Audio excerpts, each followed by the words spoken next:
Now for today's program. Natan Guttman is a Moment Institute Senior Fellow and author of Moment's bi-weekly newsletter, Jewish Politics and Power. A veteran journalist covering U.S.-Israel relations, American politics, and the American Jewish community, Natan currently serves as chief U.S. correspondent for Israeli public TV KAN. Prior to this position, he filled similar roles in Washington for Haaretz, the Jerusalem Post, and the Forward. Natan has also provided commentary on major news networks, including MSNBC, CNN, BBC, and NPR Radio. Moment contributor Dan Raviv was a CBS News correspondent in Israel, Europe, and Washington for 40 years, and then senior DC correspondent for Israel's I-24 News. Dan is the author of books about Israeli espionage and diplomacy, including Spies Against Armageddon and Every Spy a Prince. He is the co-author of the soon-to-be-released book, The Quest for Significance, Harnessing the Need That Makes the World Go Round. Dan is the co-host of the new podcast, The Mossad Files. Please welcome Natan Guttman and Dan Raviv. Suzanne Borden, thank you very, very much for the introduction. And glad to be joined by Natan, who is an old friend and certainly a respected colleague here in Washington. How are you, Natan? I'm great. Thanks so much. Thanks, Dan. Thanks, Suzanne. It's great being with you. We have a lot to talk about, and we look forward to questions from those who are watching live on April 3rd as we have this discussion. And you note that the title given by Moment Magazine for this Moment Live is Will the War in Gaza Ever End? Everyone must have that feeling. Nobody likes a war, needless to say. This one began on October 7th of 2023 with an invasion, massacres, and kidnappings by Hamas, which managed to penetrate the Israeli border and attack military bases and civilian settlements. So we know how it began. We don't know how it will end. Natan, from time to time, we thought maybe it's getting close to a ceasefire. There was a deal in the waning days of the Biden administration with both the Biden and Trump teams working with Qatar and, to a degree, Egypt as mediators.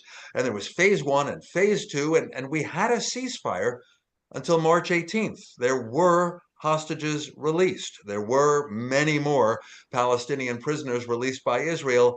And I know it sounds blunt, and it's often uncomfortable for American Jews who like Israel to hear, but it was Israel, Prime Minister Benjamin Netanyahu, who decided to end that ceasefire and not proceed to phase two. That is true. Definitely. That is definitely true. It was a decision by Netanyahu and the Israeli cabinet basically not to move ahead with the second phase of this agreement, but rather to go back to fighting. Why and when did that happen? First of all, it happened at the end of the first phase. The first phase of this agreement was probably easier. It required Israel to stop bombing and halt its military operation on the ground in Gaza, to release hundreds and hundreds of Palestinian prisoners from Israeli prisons, and to get in return 35 Israeli hostages, most of them alive, some of them deceased. Problem was with the second phase. The second phase actually required Israel to negotiate and agree to an end of the fighting in Gaza, to a withdrawal of all Israeli forces outside the Gaza Strip, and to a permanent end of fighting. And when Israel reached that point, Netanyahu said, I don't want to do it. I don't feel that that's the right thing to do. Now, why did he do it? There's a big political debate in Israel about that. His critics will say Netanyahu wants a perpetual war. He wants the war in Gaza going on. It's important for him politically. It will be difficult once the war ends for him to deal with the criticism, the inquiry committee. He won't know what to do. There's also an explanation, if you want to give more credit to Netanyahu. He says, we're not done there. Hamas is still in Gaza. They still control Gaza, even though they're obviously diminished. And we can't just decide at a certain point that we're leaving and Hamas will take power again in Gaza. We need a better plan. And that's why he proposed, and it's kind of funny because they call it in Israel the Witkoff plan, the Steve Witkoff plan, named after Trump's special advisor for the Middle East, Steve Witkoff. It's probably an Israeli plan that Witkoff kind of signed off on later on. Basically, what Israel is saying now, we won't go to the second phase. We want an extension of the first phase. And since Hamas said, no, we have a deal, we want to end the war, Israel said, we're going back to fighting. And that's what we're seeing now on the ground. Not only airstrikes, but also a very significant land operation going on, including Israel's, as we learned yesterday, an attempt by Israel to basically seize another corridor that it crosses the Gaza Strip from east to west, and will have Israeli forces there in a permanent way. So this is where we are right now. Basically, we're back to early October 2023. There is intensive fighting going on in the Gaza Strip. There are still 59 Israeli hostages, Israeli and foreign hostages held by Hamas, and there is actually no sign that we're seeing of resolving this anytime soon. A small but polite correction, if I may. Of course, we're not back to October 2023 when the border was intact and on the what we mean is this past year, all through 2024, almost for the whole year, there was a war. The Israelis felt they could remove Hamas's ability to ever govern the Gaza Strip. But even during the ceasefire, it was kind of obvious that Hamas is still there. It has its thugs, it has its armed men, it has weapons, it has vehicles. When the ceasefire ended at Israel's choosing on March 18th, I noticed that a lot of the targets included the vehicles that Hamas had shown that it has, as well as leaders who were sleeping in their beds. And so ending the ceasefire meant that Israel has delivered a tough blow to Hamas, yet it is still there. Here's an example. A lot of people, Natan, have noticed some anti-Hamas rebellions, demonstrations in the streets of the Gaza Strip. And that kind of gives you hope. Oh, the people of Gaza may be rising against Hamas, but I've noticed a brutal crackdown, like Hamas still has the capability to enforce its dictatorship. It definitely has, and we have seen that crackdown on in some of the protesters. Um, I think that these protests that are spontaneous do give a glimmer of hope that there are other people in Gaza that want a different kind of future and that do see hope in a post-Hamas leadership in Gaza.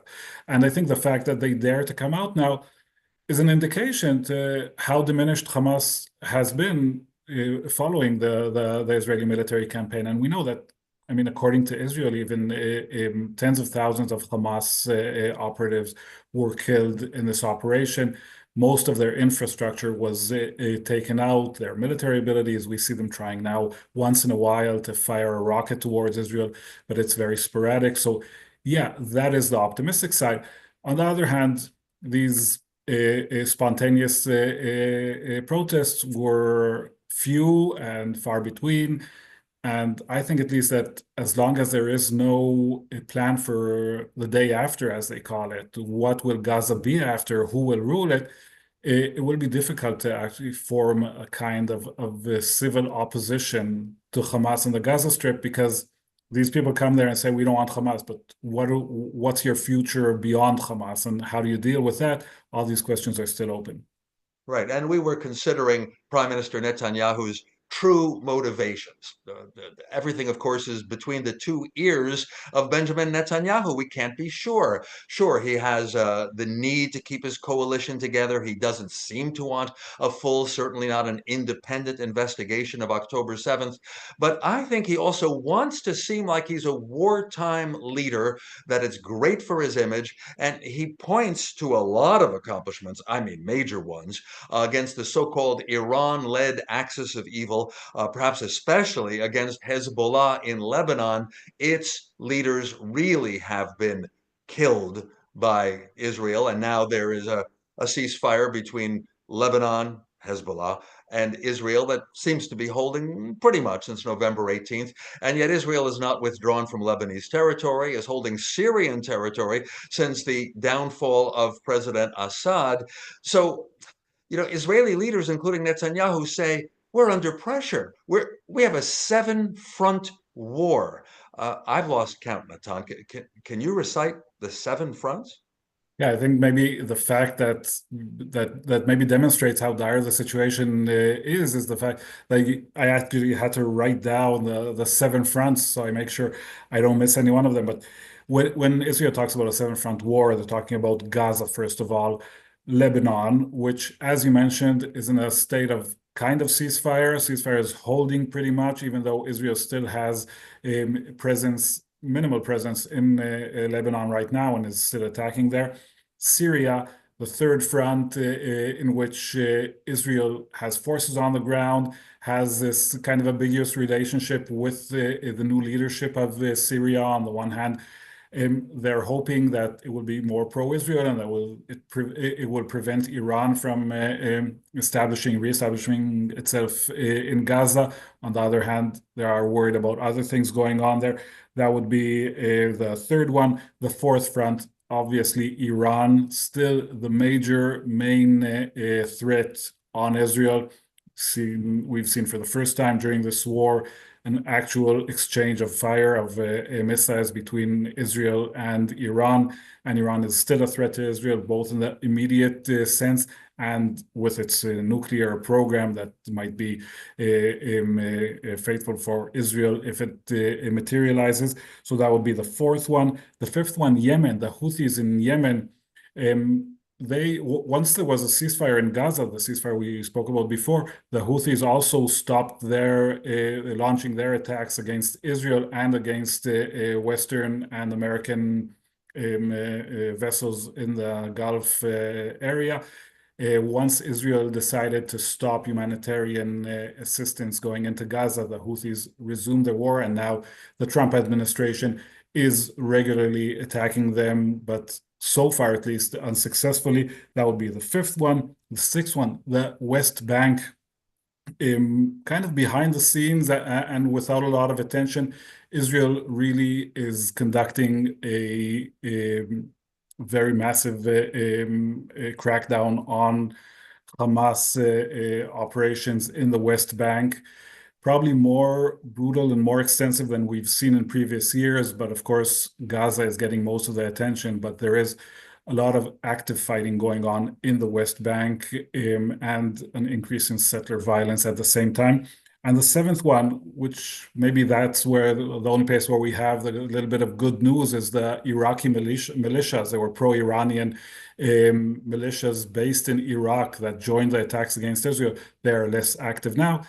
And I'd be remiss if I wouldn't mention the eighth front, or what people in Israel call the eighth front, which is Netanyahu's battle against the attorney general, against the legal system, the judiciary system, and what he calls the deep state.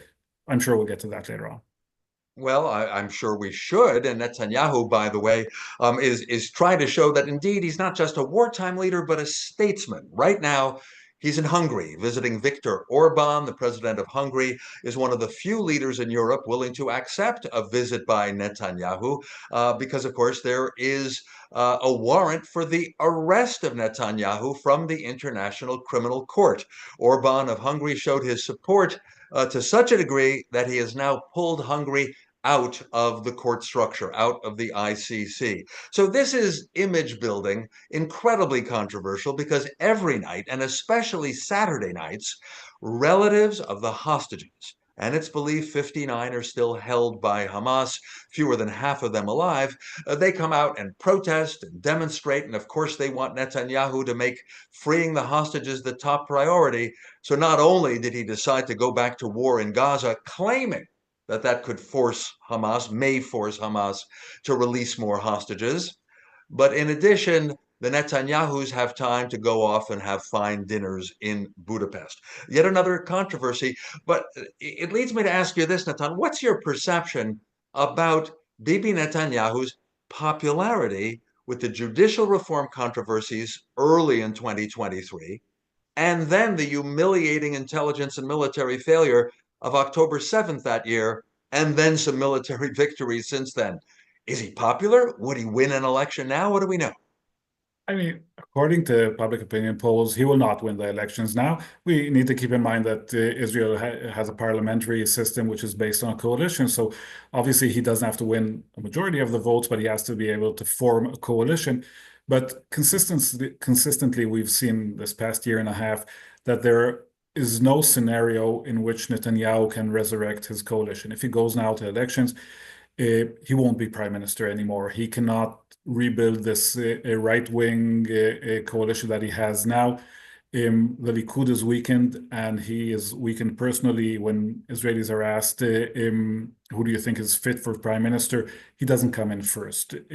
So definitely he's weakened. I think that explains to a certain extent why he is not positioned, or he doesn't feel positioned to take this bold move and end the war and live up to the hostage deal and release them, because at the end of that road, the only thing that waits for Netanyahu is his criminal trial, National Inquiry Committee, and elections. And out of these three, he probably will lose at least in two of them. He may come out alive somehow from his criminal trials, but definitely he won't win the next elections. So there is an element of survival here. And there is this Netanyahu kind of painted himself into a corner when he decided that, or when he declared that the goal is complete victory over Hamas. And you could argue that Israel defeated Hamas. I mean, Hamas was never weaker than it is today, but it's still not gone. And it's still not anything that you can paint a picture of victory to the Israeli public and say, we reached this total victory. If you remember the George Bush moment, mission accomplished. It's not, we're not there, and Netanyahu knows that we're not there. And if he had that moment, maybe he could resurrect his political standing. But that seems very elusive right now. Well, Michael Oren, former Israeli ambassador here in Washington, is certainly not alone when he writes, "Never count him out," about Bibi.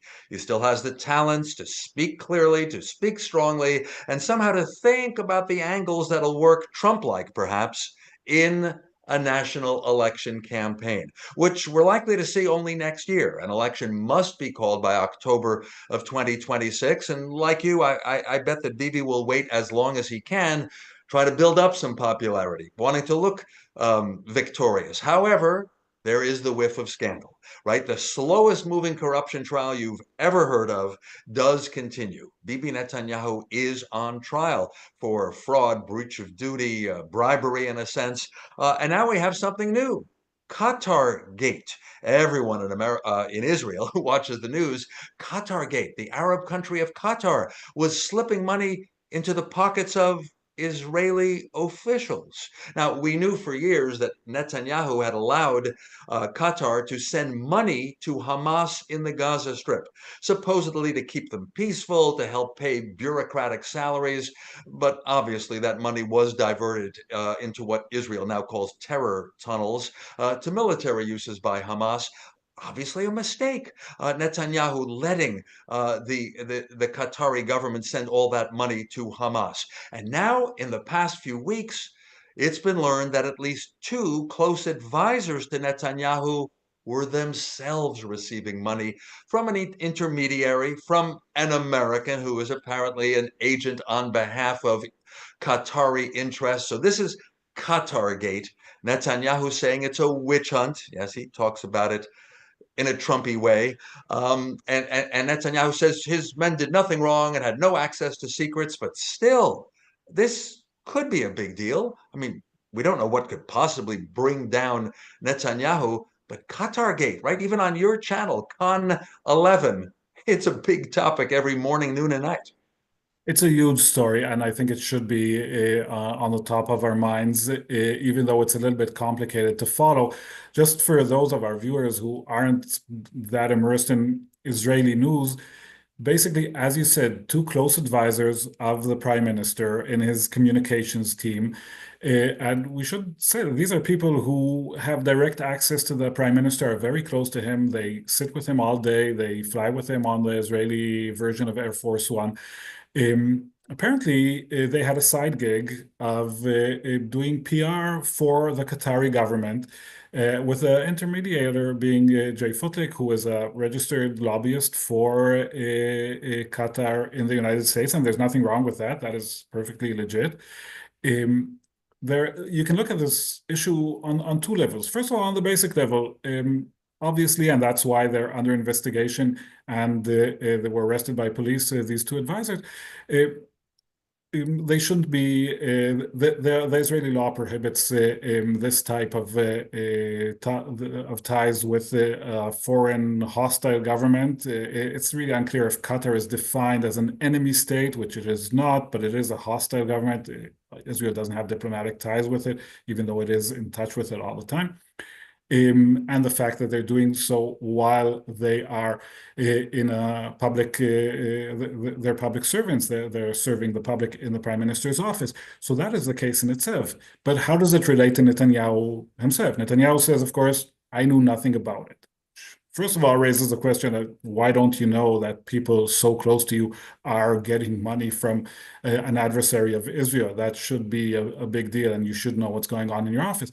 But beyond that, it shines the spotlight on the bigger question of Qatar's role in the Middle East and Netanyahu's relationship with Qatar. The fact that for years on end, Netanyahu allowed and facilitated the funding going from Qatar to Hamas, initially because that was the easiest way to keep the Gaza Strip calm, basically saying, people won't launch terror attacks against Israel if they have food on their tables. So let's just make this roundabout in which Qatar gives money to Hamas. Hamas hands out $100 bills. Everyone is happy. That is a flawed way of thinking regardless, but it may have worked at the beginning. But we know for a fact by now that years ago already, Israeli intelligence authorities and the Shin Bet warned Netanyahu that this money isn't going only for feeding families in the Gaza Strip.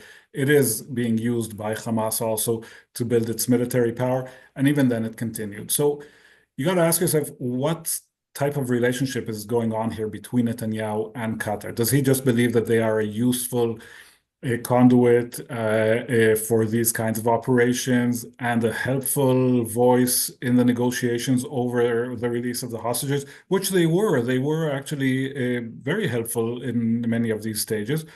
Or is there something else going on there? Is this relationship too close? Is there anything we don't know about why Qatar is getting this special kind of treatment from Netanyahu? All these questions are on the minds of Israelis right now. Well, some folks may be interested, so I'll mention that on the audio podcast that I co-host, the Mossad Files, we're devoting this weekend to the role of Qatar also here in Washington.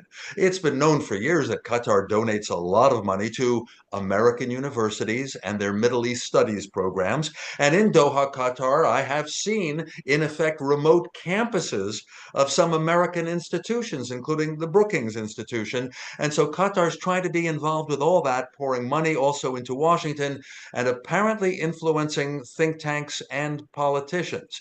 The other thing that comes to mind is an explanation.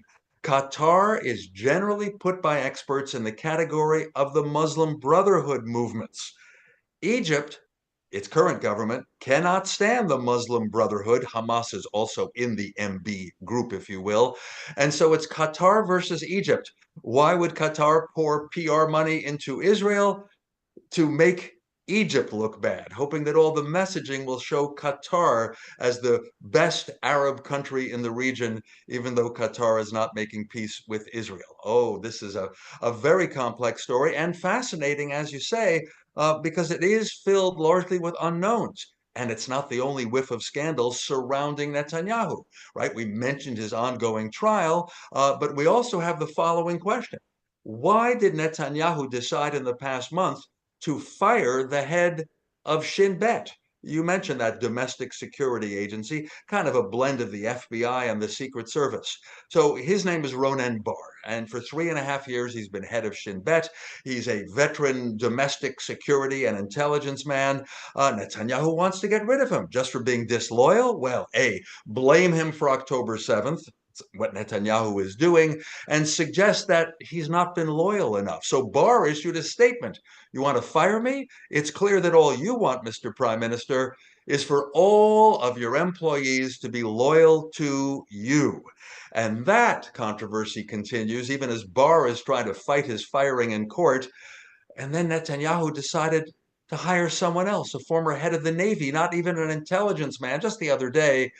and then dropped that guy when it came out that that guy, that former head of the Navy, had once published a story critical of Donald Trump and also had marched as part of the protest to the judicial reform. Natan, is there anything that's not caught up in controversy these days? No, there isn't, but it's not by chance. I think Netanyahu at this point in his political career, which was very long and storied political career, and he started off as Mr. Security, who came up with the idea that Israel needs to fight terrorism before the world even acknowledged that, who was always seen as the greatest defender in the West of Western values and security, who brought to Israel this whiff of Western statescraft and this ability to interact with his perfect English with world leaders. That's how we started off. Now we're at a different position in which Netanyahu, first of all, is carrying the blame for Israel's largest security and intelligence blunder ever, this awful October 7th attack. He was prime minister, and he's been prime minister pretty much for the most of the better time of the past 20 years. He's responsible for that, and he knows that the Israeli public knows that. And when you add on all these corruption cases that have kind of mired his career throughout the past 2 decades, but are now culminating in this actual criminal trial that he's in on pretty serious charges. Netanyahu is a very different leader now. He is boxed up in his office in Jerusalem, surrounded by loyalists, and he sees everyone as an enemy.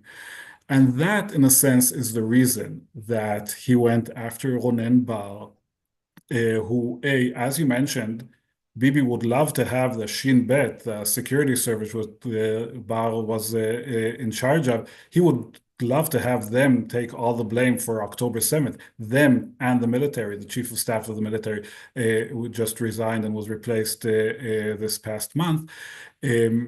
And if they do that, then it kind of deflects the blame from Netanyahu himself. But also, and you alluded to that, the Shin Bet in Israel has a double role. It not only deals with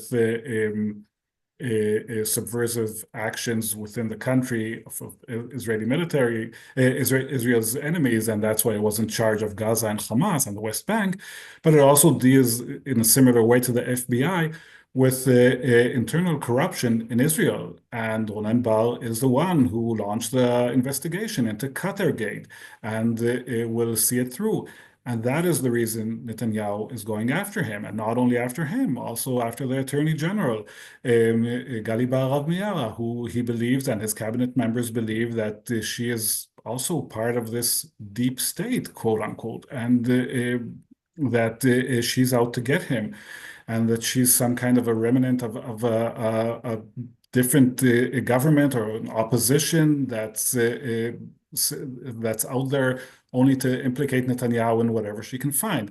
So that is the source of this controversy that, at the end of the day, engulfs all aspects of life in Israel: the judicial coup, the demand to release the hostages and not continue the war, the quest for an inquiry committee, which will be a real inquiry committee, not a political one. All these things together eventually get back to Netanyahu.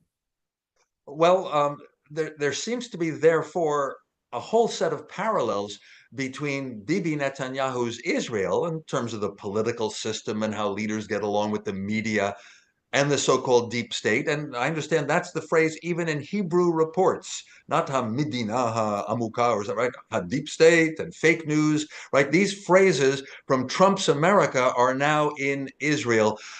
And when Bibi Netanyahu last visited President Trump, he was the first foreign visitor, as I recall, at the White House. I'm sure you were there. He seems to have gone home after spending quite a few days here in Washington, soaking up a lot of support, especially from Republicans in Congress. And that energized Netanyahu, right? He had just seen one of his closest political allies on the world scene return to office, which is incredible and rare, and Netanyahu must hope that some of that magic rubbed off on him.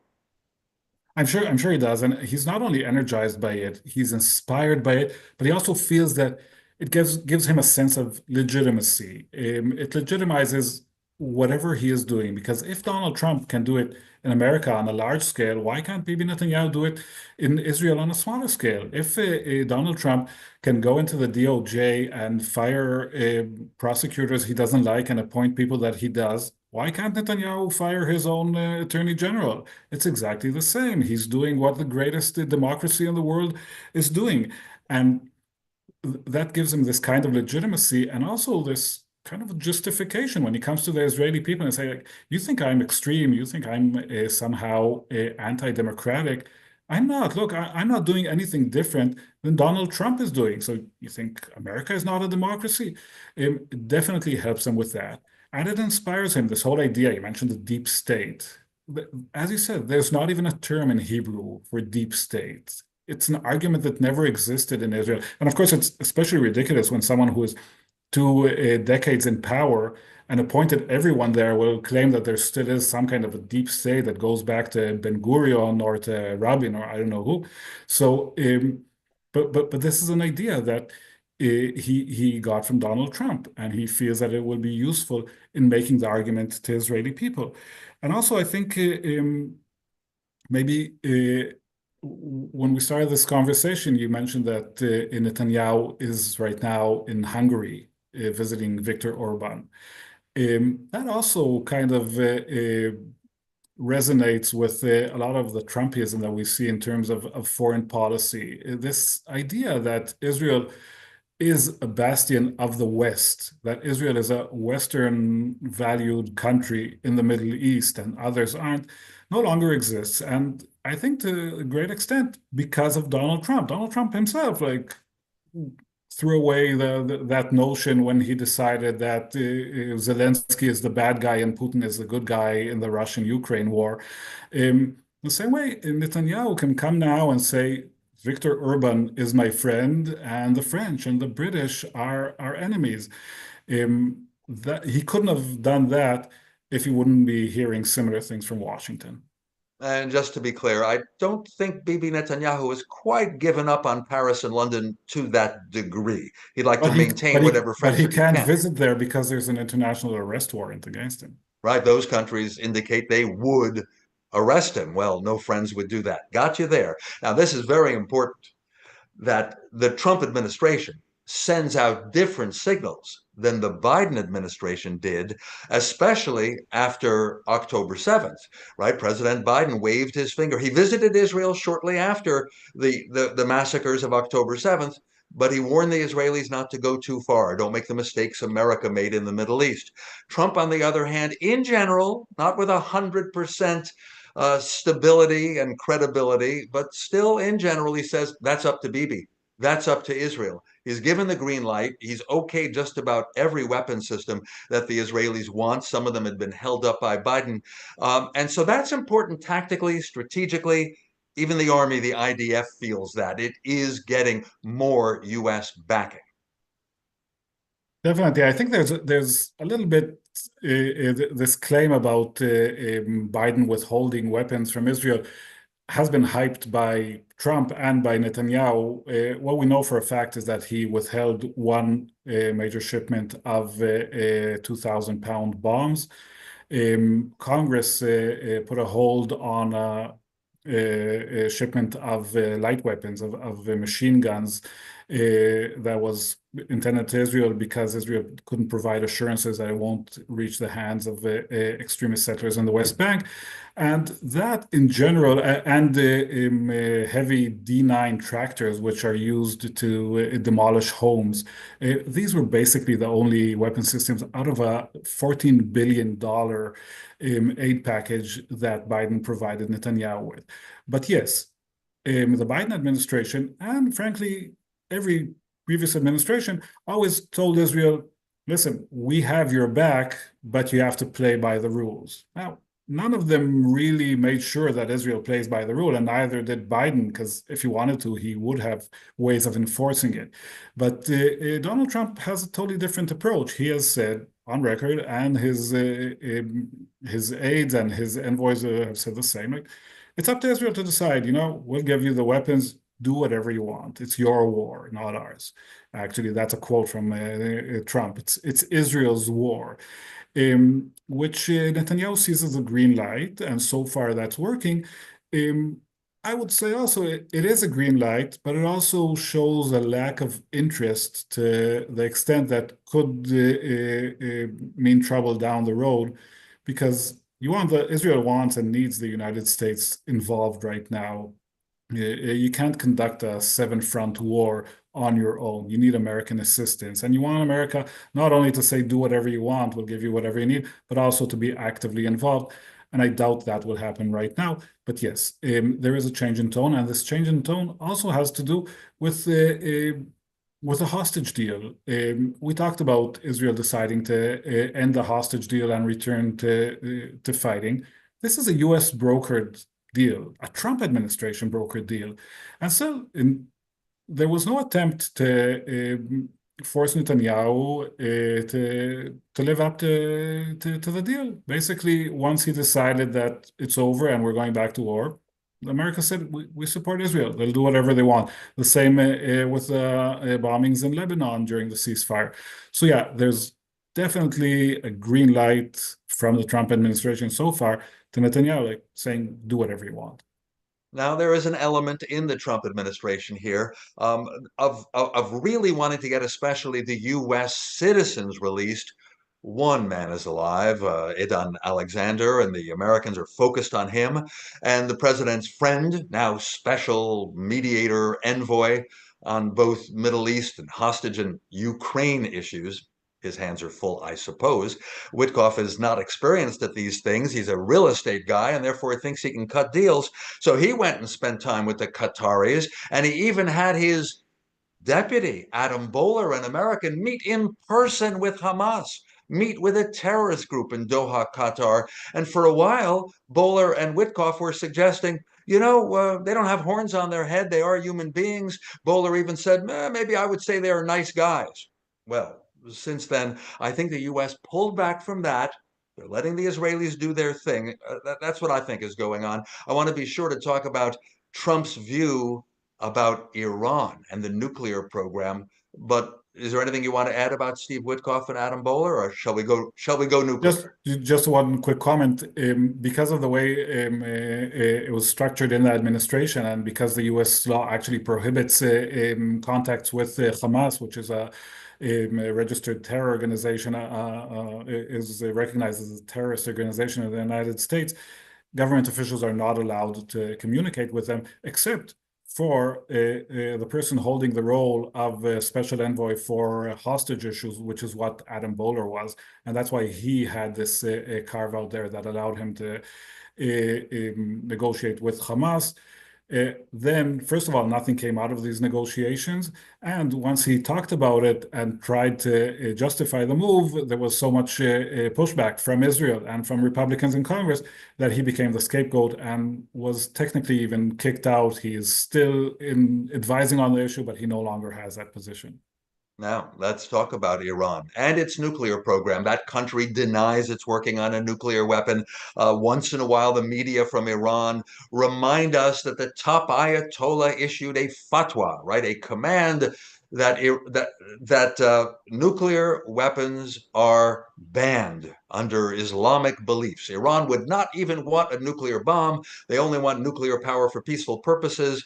But the other day, I caught the longtime former negotiator on these things for Iran say in an interview there, if the West keeps pushing us and keeps indicating they might attack us over this, we might need to get nuclear weapons to protect ourselves. So, it's there. And the US and Israeli intelligence communities do believe there's a secret Iranian nuclear weapons program. Now, the Biden administration would be super cautious about green lighting any attack by Israel or joining in. Of course, with President Trump, we don't know. Well, I've seen different indications. Surely you've reported on them. Talking with Iran or threatening to attack Iran. I think the interesting thing is that we're seeing this kind of double message coming from Trump in the White House. He keeps on threatening Iran, but he's threatening them in a sense. He's saying, you either negotiate with us a new nuclear deal, or we will attack, or someone will attack. He doesn't even say it will be the United States. So Trump's clear preference is a diplomatic solution. And just for background, we should mention that there was a nuclear deal with Iran in 2015. It was working pretty much okay based on the deal. And Donald Trump, when he came into office, he decided to shred that deal and to withdraw from it, with the encouragement of Netanyahu, of course, who told him to do so because Israel never liked that deal. Now he's basically saying we should go back to a nuclear deal with Iran. Not clear what the outlines of this deal are, but he's also adding the stick. If not, there's a deadline. We're not going to wait forever. There's going to be bombing. He never says exactly who it is that's going to bomb. So I think this is kind of a classic Trump move. You put your heaviest threats on the table and then negotiate from there. Instead of working from the bottom up, you're working from the top down. And it may or may not work. I think we should keep in mind a couple of things. First of all, there is a window of opportunity now. That's what military experts say. Israel successfully attacked the Iranian air defense systems. Iran is more vulnerable now than it has ever been. So if you do want to launch an attack against its nuclear facilities, you better do it now before they rebuild their air defense systems. But first of all, Donald Trump, he said in his inauguration speech, he wants to be a president of peace. He doesn't want to start wars. He wants to end wars. And the idea of starting a massive war in the Middle East doesn't really sound like something Trump wants to do right now. And the other point I would make, and you probably know this better than I do, most experts agree that this isn't a one-off attack that will take care of the nuclear facilities and that's it. If there is a serious attempt to degrade Iran's nuclear abilities, it would have to be a sustained attack. You have to launch multiple airstrikes, possibly even some kind of a ground or commando operation. There are many nuclear sites. They're well hidden. Iran knows how to move things around. So we're not talking here about a precise one-off operation like the Israeli attack on the Iraqi nuclear facility back in the 80s. We're talking here about a major war, and America needs to agree to join something like that. I don't see the appetite for that right now. Sure, if it were done, it would be in the hope that then the Iranian people would rise up against their Islamic revolutionary government. But other experts here in Washington and in Israel say there's also the possibility that the Iranian people would unite in defense of their regime over there. So don't count on Iranians overthrowing their government, but do count, as you said, on a prolonged military campaign, a war. Yeah, we have to call it that. So Trump probably doesn't want that. He offers a deal. Let's talk about a deal. No indication. Would he ever personally know why a new deal would be better than the one that he tore to shreds 7 years ago? It reminds me, to be frank, of the trade deal that includes Mexico and Canada. He said NAFTA was terrible. He then said that the replacement USMCA was the best deal. And needless to say, he doesn't like the trade deal as it stands now with Mexico and Canada. So it's all part of looking like a leader, all part of modern politics. Suzanne Borden, we got to the part of the program where I think we probably can handle any questions put forward by Moment Live watchers. Absolutely. Thank you both for that great conversation. Had to break down a lot of things that I think are very confusing to a lot of us. So thank you for that. There's been a few questions about the West Bank. If you could, you quickly touched on it, but could you talk a little bit more about some of the policies and goals of the government? And then on the flip side, are there, what is going on with Mahmoud Abbas, and is there any hope of somebody being able to replace him and govern the West Bank? I'll just say one quick word just to make sure that it's included, and that is that the Israeli government was getting close to annexing the West Bank. Right, the land captured in '67, many Jewish settlements in the West Bank. The settlements generally have the high ground and the best water sources, and the Palestinians say that settlers make this just impossible for them to move toward independent and peaceful statehood. And then Israel agreed not to annex the West Bank at the time in exchange for the Abraham Accords, in which the United Arab Emirates, Bahrain, Morocco, and Sudan agreed to recognize Israel. So they're kind of holding off on annexing, Natan.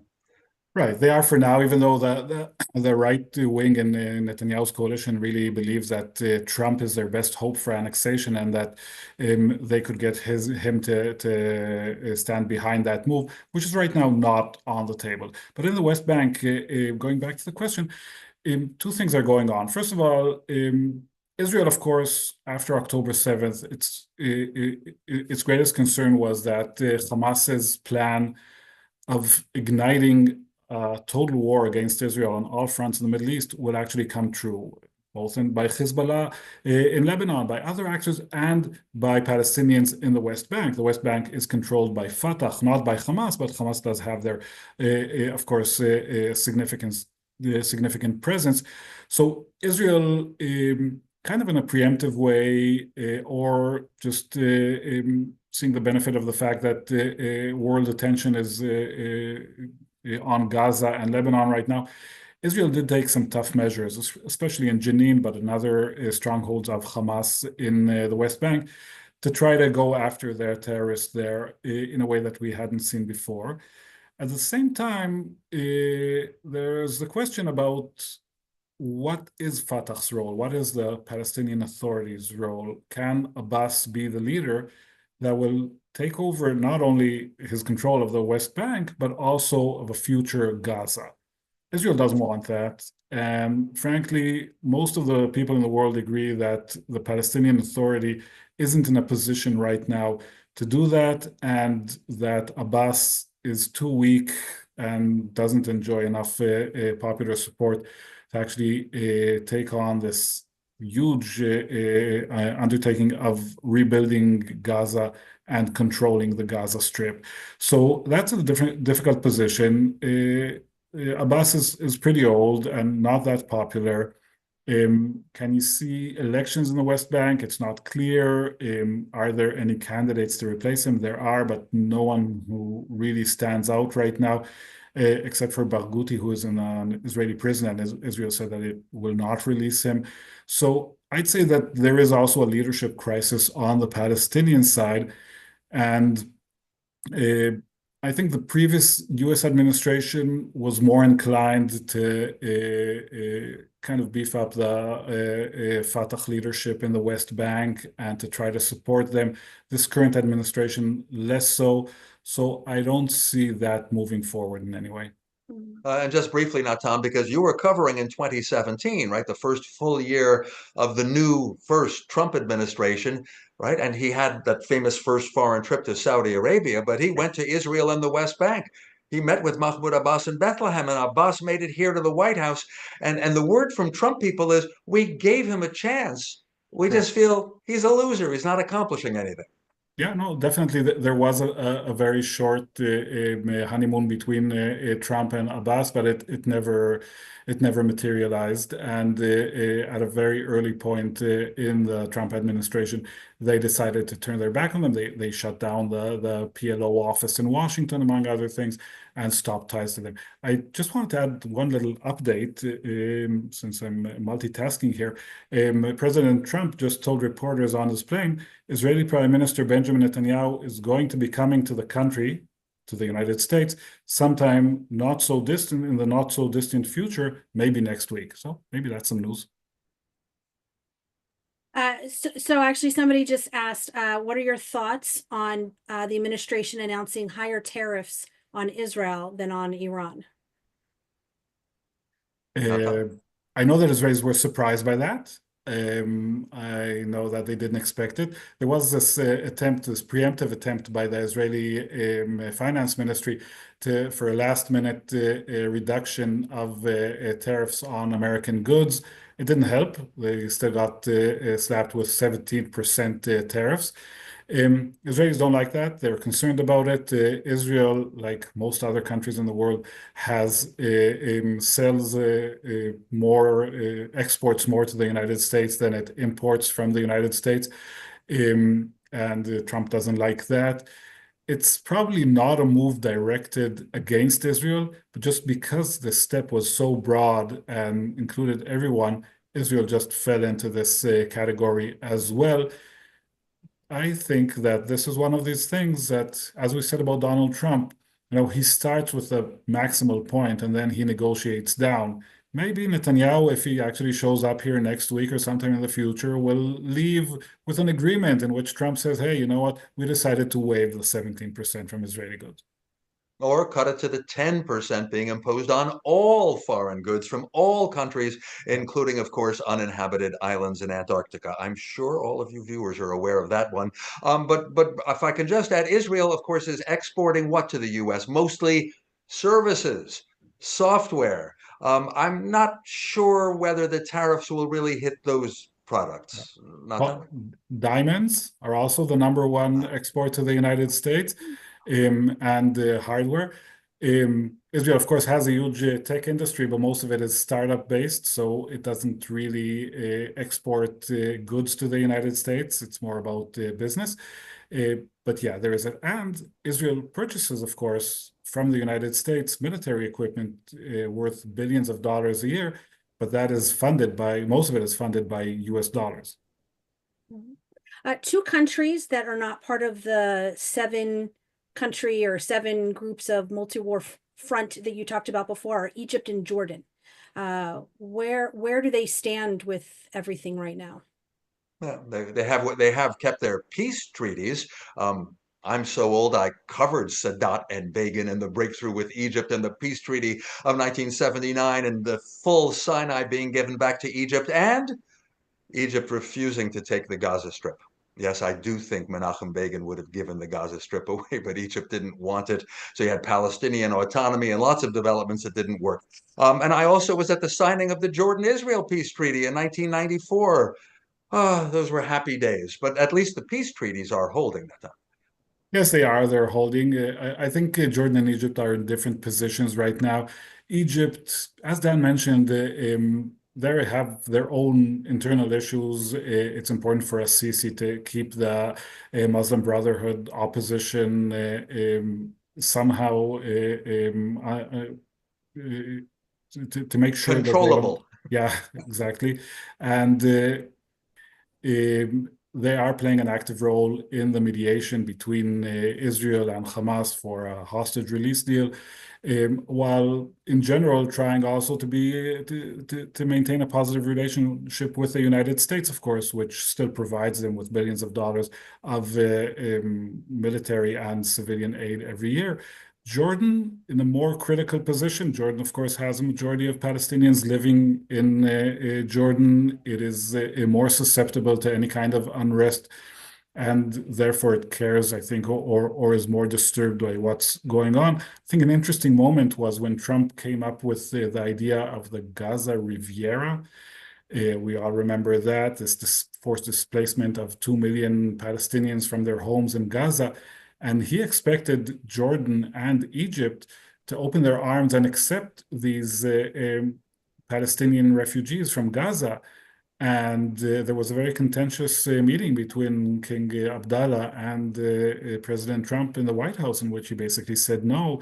The Egyptians were a little more diplomatic. They said, well, we'll postpone our visit here, but we'll discuss other options. But basically, they said no and came up with a different plan.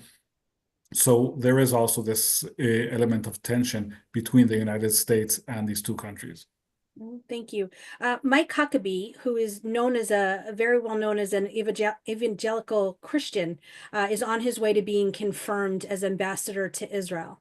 Are there any implications, good or bad, for that once he's officially confirmed? Not a very big deal to me, not especially surprising. A very pro-Israel guy, if you will, an anti-Palestinian independence person. I think he has said, I'm not sure he even walked away from it in his confirmation hearing, that there are no Palestinians.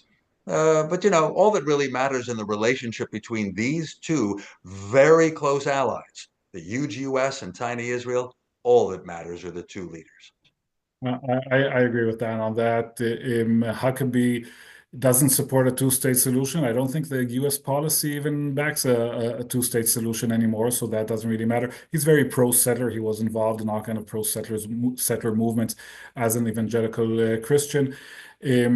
So I think we definitely know where he's coming from, but he doesn't set policy. It would be very nice for Netanyahu and for the settlers in Israel to have him there. But I don't think he will impact the policy. We've seen pretty much the same thing happen in the first Trump administration with David Friedman as ambassador to Israel. Again, very much pro-settler. He managed to, maybe he had Trump's ear and convinced him on certain issues, like moving the embassy to Jerusalem, but he doesn't set policy.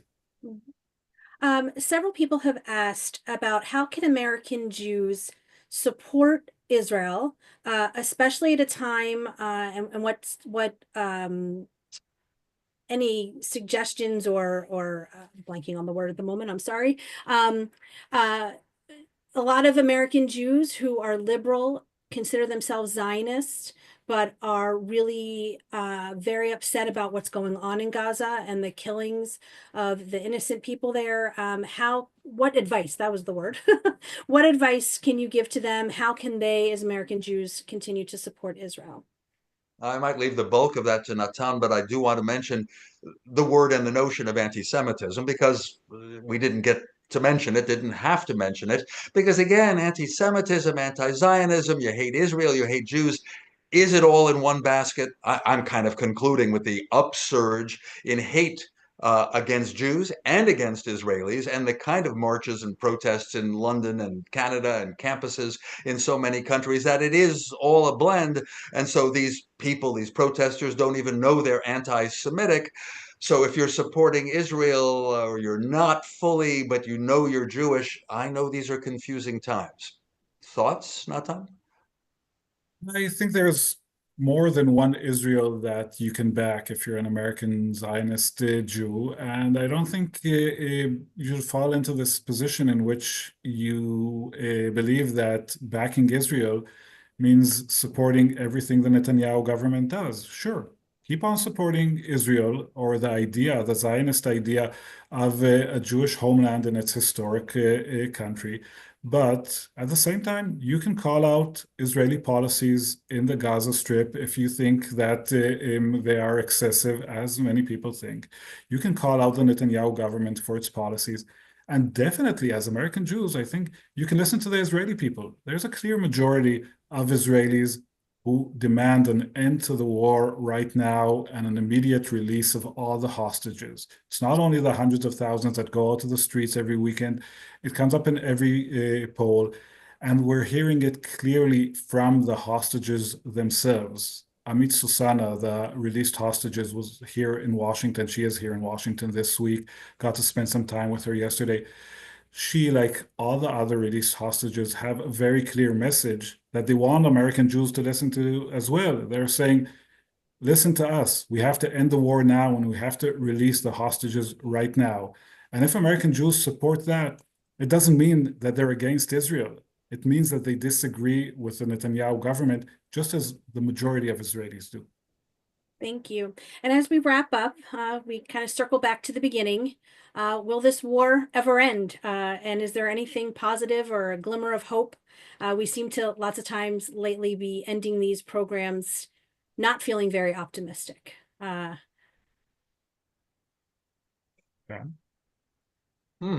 Well, okay, I'll essay that first and briefly.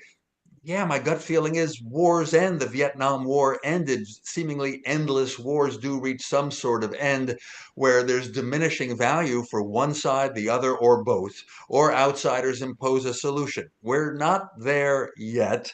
The Israeli side, represented by Netanyahu, not yet satisfied that they have beaten up Hamas enough. And so far, Israel is blocking a day after plan that would suggest an alternative that we could transition toward, hopefully with a sense of hope. So we're not there yet, but between elections and personalities, diminishing returns, casualties, and the cost of conflict, it'll end. But I don't know when. I would just add that it will end. It will end because, first of all, as you mentioned, the returns are diminishing. There's not much to achieve there on the ground anymore. There is a public outcry in Israel. And also, keep in mind, another two elements I would like to add here. First of all, Donald Trump, he's unpredictable. He's probably has a very or a somewhat superficial understanding of the Middle East or lack of interest in it. But he does have this basic instinct saying, I want to end the war. So that sooner or later, he will lose his patience and will force Netanyahu's hand to do that. And also the Israeli public, it's not only people going out to the streets. The continuation of Israeli military operations is based on the very large reserve service that Israel has. Now, we all know reservists in Israel who were called up for 6 months, for a year and a half. They left their families, they left their businesses, they left their lives, and they're fighting. These people aren't going to go back and fight forever if they don't believe that there's a good cause in it. And eventually, it will be, I think, the military that comes to the government and says, look, we just can't do it anymore. Well, on that note, Natan Guttman, Dan Raviv, thank you very much. Natan, many family members have written in to say happy birthday to you. We thank you for joining us today on your birthday. And I want to thank the audience for joining us. Please go to momentmag.com where you can register for our upcoming programs. This program will be up on our site tomorrow. And I will send a follow-up email with a link to the program as well as a link to Natan's Jewish Politics and Power from Moment, the newsletter that you can sign up for, as well as links to Dan's upcoming book and his podcast. Again, thank you, everybody, and we will see you next time. Thank you.